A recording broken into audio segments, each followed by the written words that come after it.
বিগত কেইবাদিনো ধৰি বৰষুণ নোহোৱাৰ ফলত সমগ্ৰ ৰাজ্য এতিয়া খৰাং পীড়িত হৈ পৰা দেখিবলৈ পোৱা গৈছে। এই মুহূৰ্তত মই উপস্থিত আছোঁ নাৰায়ণপুৰৰ মধুপুৰ অঞ্চলত।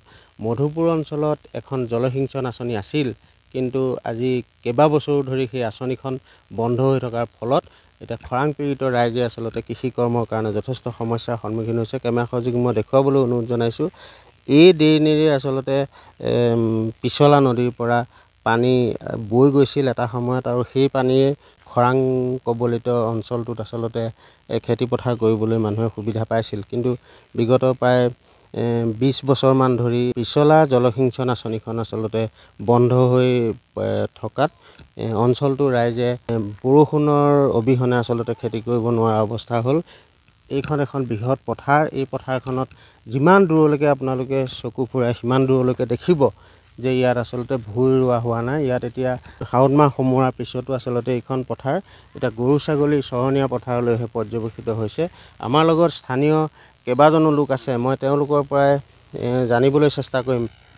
দাদা, আপোনালোকে এতিয়া খেতি কৰিবলৈ যথেষ্ট সমস্যা হৈছে, আজি কেইবাদিনো ধৰি বৰষুণ নাই, কেনেকুৱা সমস্যাৰ সন্মুখীন হৈছে? আমি বহুত সমস্যাত পৰিছোঁ। আমাৰ খেতি আপুনি পথাৰ দেখিছেই, আমি হাল বাই থৈছোঁ, এতিয়া ৰুব পৰা নাই, আমাৰ পানী নাই। কিন্তু আমাৰ এইটো জলসিঞ্চনটো আছিলে, আমাৰ পিছলা জলসিঞ্চনটো, এইটো আমাৰ শংকৰপুৰ, মধুপুৰ, এইফালে বিচাবৰী, ৰামপুৰ, ভৰপুৰ তালৈকে আমাৰ পানী গৈছিলে আগতে যেতিয়া বনাইছিলে, তেতিয়া আমাৰ মানুহখিনি উপকৃত হৈছিলে। কিন্তু এতিয়া এই শাওণ মাহত বৰষুণ নাই, আমি খেতি কৰিব পৰা নাই। এই জলসিঞ্চনটোত এতিয়াও আমি জনামতে 6-7 জনে এতিয়াও দৰমহা পাই আছে। কৰ্মচাৰী এতিয়াও আছে, তেওঁলোকৰ অফিচো এতিয়াও অফিচ আছে। তেওঁলোকে মাত্ৰ ঘৰত বহি বহি দৰমহা খাই বহি আছে, কোনো কাম কৰা নাই। এইটো গোটেই হাবি হৈ গৈছে। সেইটো কাৰণে এতিয়া আমাৰ বহুত অসুবিধাত পৰিছে। আপোনালোকে ৰুব পৰা নাই এতিয়া? হয়, আমি একো ৰুব পৰা নাই। গোটেই দেখিছে এইবোৰ মাটি শুকান হৈ আছে। আমি আলি পদূলি দি থৈ দিছোঁ, পানী হোৱাহেঁতেনি আমি অততে ৰুব পাৰোঁ।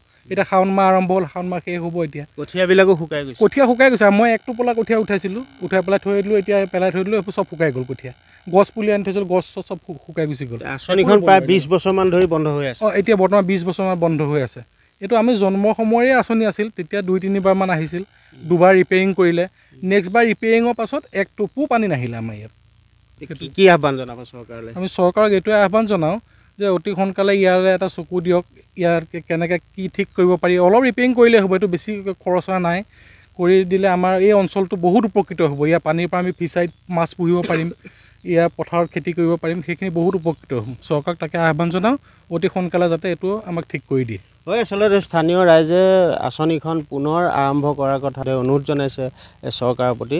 এই আঁচনিখন থাকোঁতে কৃষি কৰ্মৰ বাবে ৰাইজে যথেষ্ট উপকৃত হৈছিল, কিন্তু শেহতীয়াকৈ যেতিয়া আঁচনিখন প্ৰায় 20 বছৰ ধৰি বন্ধ হৈ পৰিল, তাৰপিছত বৰষুণৰ ওপৰত নিৰ্ভৰ কৰিব লগা হ'ল অঞ্চলটোৰ লোকসকল। বিগত কেইবাদিনো ধৰি আচলতে বৰষুণ নোহোৱাৰ ফলত এই অঞ্চলটোত এতিয়া পানী নোহোৱা হ'ল, আৰু যাৰ পৰিণতিত এতিয়া কৃষি কৰ্ম কৰিব নোৱাৰা অৱস্থা এটা হ'ল। কঠীয়াবিলাকো তেওঁলোকৰ ইতিমধ্যে ৰঙা পৰি গৈছে বা নষ্ট হ'বলৈ ইতিমধ্যে আৰম্ভ কৰিছে। আমাৰ লগত আন এগৰাকী স্থানীয় লোক আছে।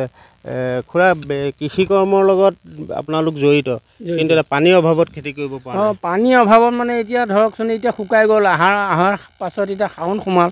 এতিয়া ইয়াত একঁকালকৈ ওখ হৈ ৰোৱা সজাল ধৰি এতিয়া ৰুবলৈকে পোৱা নাই। প্ৰত্যেক মানুহে খেতি কৰিবলৈ উপায় নাই, আৰু কঠীয়াবোৰ চব শুকাই গৈছে।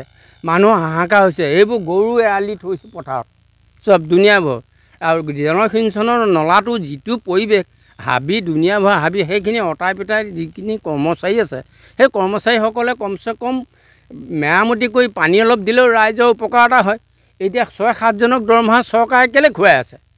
আনিব লাগে। ইয়াত কিমান মানুহৰ হাহাকাৰ হৈছে। এতিয়া কত কঠীয়া শুকাই গৈছে, কত খেচমৰা মাটি শুকাই গৈছে, গৰু ছাগলী এৰাল দিব লগা হৈছে। ইয়াত উপায় নাইকিয়া হৈছে। আমি চৰকাৰে কিবা এটা কৰিলে আমি ভাল পালোঁহেঁতেন। হয়, আচলতে ৰাইজে দাবী জনাইছে চৰকাৰে পুনৰ আঁচনিখন ৰূপায়ণ কৰাৰ কথা ক'ব খুজিছে। মই কেমেৰা সহযোগী পৰিৱেশ দেখুৱাবলৈ অনুৰোধ জনাইছোঁ। আপুনি যিমান দূৰলৈকে চকু ফুৰাই সিমান দূৰলৈকে দেখিব কেৱল মানে মুকলি পথাৰ। ইয়াত আচলতে বিগত সময়ছোৱাত ইয়াত এককাল পৰ্যন্ত ধান হয় বুলি ইতিমধ্যে তেওঁলোকে উল্লেখ কৰিছে। আমি ND24ৰ জৰিয়তে এই নাৰায়ণপুৰৰ মধুপুৰ অঞ্চলৰ যিখন পিছলা জলসিঞ্চন আঁচনি, সেই আঁচনিখনৰ পৰিৱেশ দেখুওৱাৰ লগতে এই পথাৰখন আমি দেখুৱাবলৈ চেষ্টা কৰিলোঁ। আছে গৰু নাবাই হাল থকাতকৈ নোহোৱাই ভাল সেই অৱস্থাৰ সৃষ্টি হৈছে এই মধুপুৰ অঞ্চলত। এখন শক্তিশালী আঁচনি, যিখন আঁচনিয়ে প্ৰায় ৮-১০খন গাঁৱৰ ৰাইজৰ কৃষি কৰ্মত উপকাৰ সাধন কৰিছিল, সেই আঁচনিখন বিগত ২০ বছৰ ধৰি বন্ধ হৈ পৰিল আৰু তাৰ পৰিণতিত এতিয়া এই বৰষুণৰ অভাৱত তেওঁলোকে খেতি কৰিব নোৱাৰা অৱস্থা হ'ল। বৰষুণ কেতিয়া আহিব, বৰষুণ আহিলেহে তেওঁলোকে ৰুব পাৰিব, এনেকুৱা এটা পৰিৱেশৰ সৃষ্টি হ'ল। আমি নাৰায়ণপুৰৰ মধুপুৰ অঞ্চলৰ পৰা কৃষকসকলৰ যি দুৰৱস্থা, সেই দুৰৱস্থাৰ কিছু পৰিৱেশ দেখুৱাবলৈ চেষ্টা কৰিলোঁ।